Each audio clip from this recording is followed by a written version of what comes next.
ele faltava uma esposa. Ele queria voltar com uma esposa, que ele sabia como era importante. Então, nessa altura, ele conheceu meu pai e eu estava no Instituto Bíblico e meu pai perguntou a ele: "Você tem uma namorada?" Ele disse: "Não." "Pois eu tenho uma filha", meu pai disse. "E ela vai se formar do Instituto Bíblico e ela vai chegar aqui tal dia e você aparece também." Sem eu saber, isso aconteceu. Eu estava com a minha irmã conversando e tocou a campainha da casa e meus pais deixaram o Bruce entrar e me chamou para a sala e todo mundo desapareceu e deixou só eu e ele. Então, assim nós se conhecemos e ele ia viajar logo em 4 dias para o Brasil e eu pensei comigo mesmo: Deus te abençoe.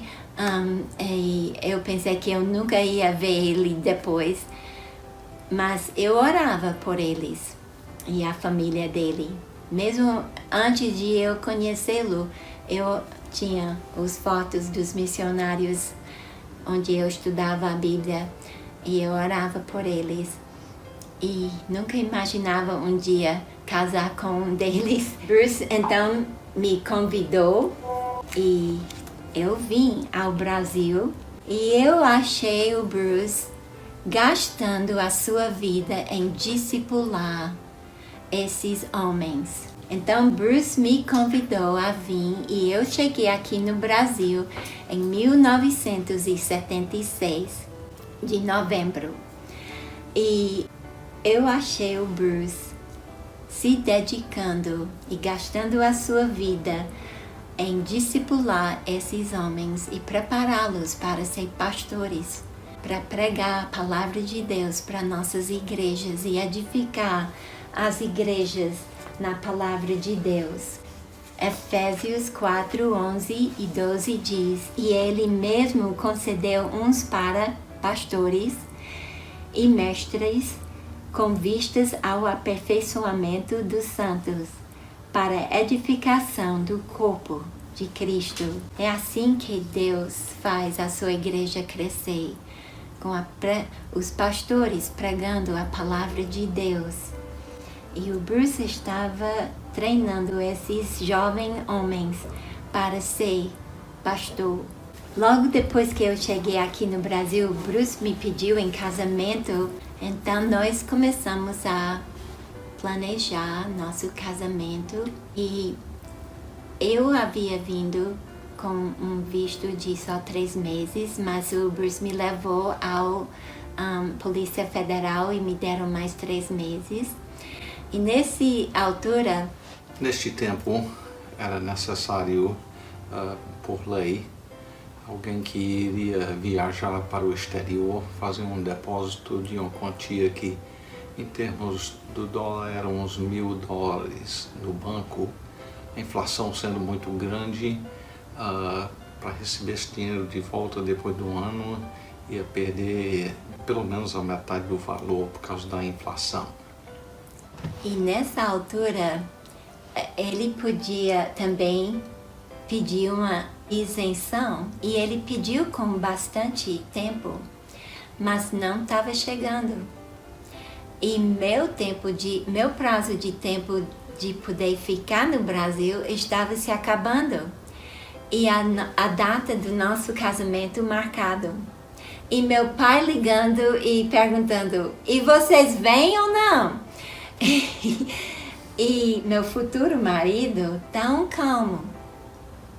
Todo dia começava o dia lendo a Bíblia e orando. E tal dia, em cima da hora de nós precisamos sair e essa isenção não havia chegado, ele saiu e contou o que ele havia lido na Bíblia naquele momento.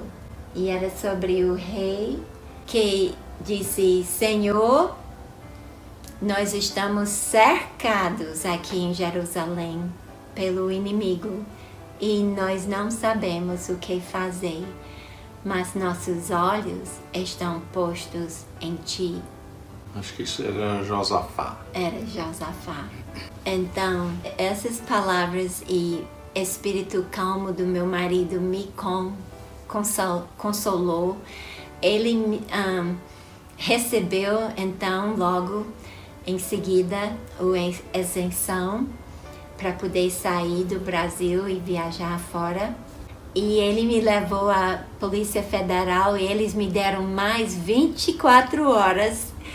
E nós pegamos o voo e chegamos nos Estados Unidos em tempo para nosso casamento.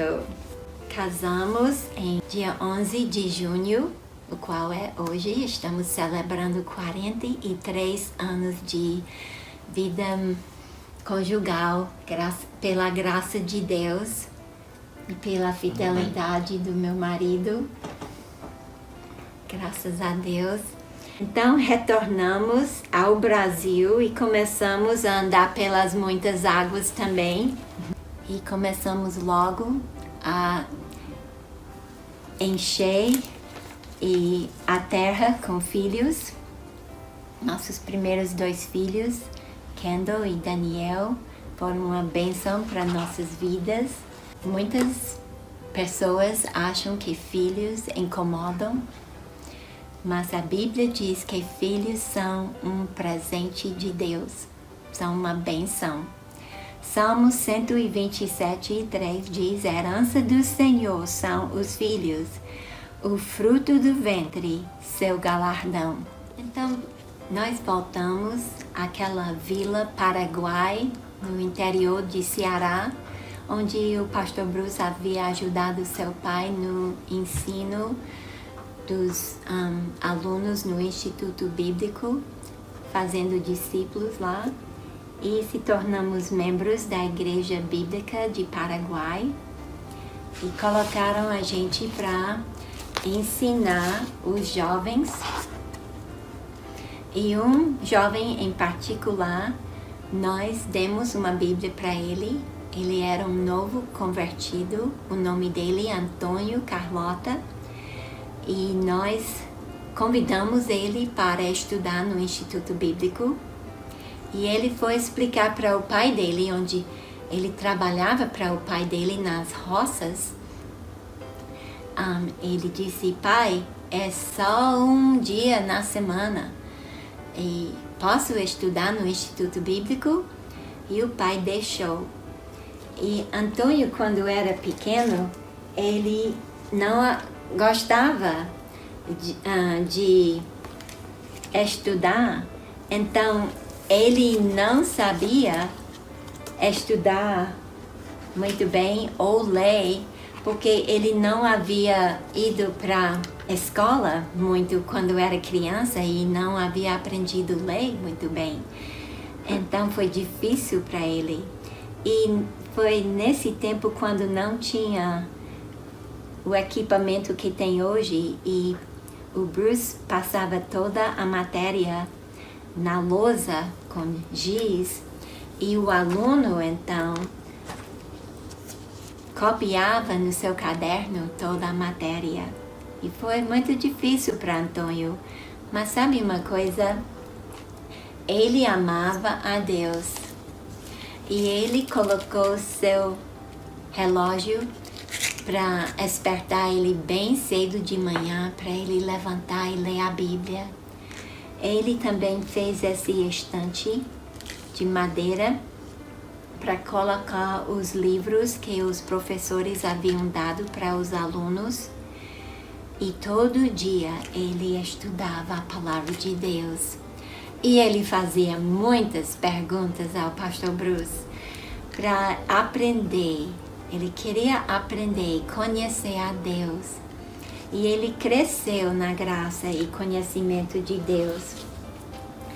E Deus nos abençoou com um carro grande e a gente levava os jovens da igreja para várias cidades para pregar o evangelho em cidade, em praça pública.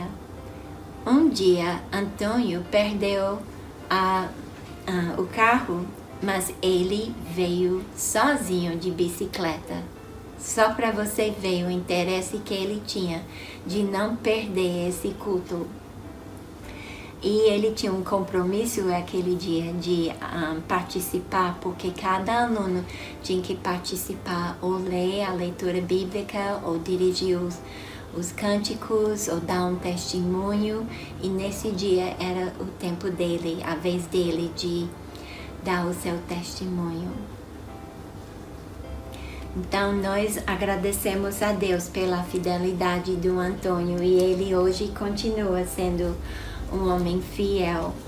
Depois nós retornamos aos Estados Unidos e o Bruce estudou no seminário em Winona Lake, Indiana, chamado Grace College and Theological Seminary.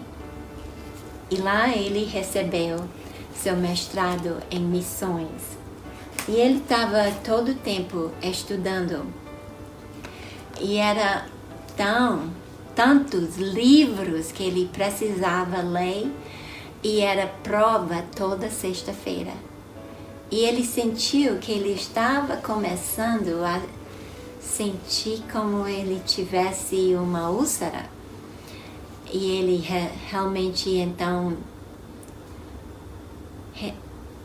ele começou a pensar, realmente esse é pecado meu, de me preocupar com meus estudos, que são tão intensos. Então eu vou fazer o seguinte, eu vou sempre dormir à noite, não estudar à noite, e eu não vou estudar no dia de domingo, que esse é o dia do Senhor. Então eu vou me calmar, e a noite antes da prova, eu não vou passar a noite acordada. Eu vou estudar antes e vou dormir e vou ter mais bom senso na hora da prova. Então ele melhorou muito esse dor que ele estava sentindo na barriga, e porque ele parou de se preocupar sobre os estudos e ele confiou no Senhor que ele estudou durante o dia foi suficiente e precisava dormir à noite para poder fazer bem na prova.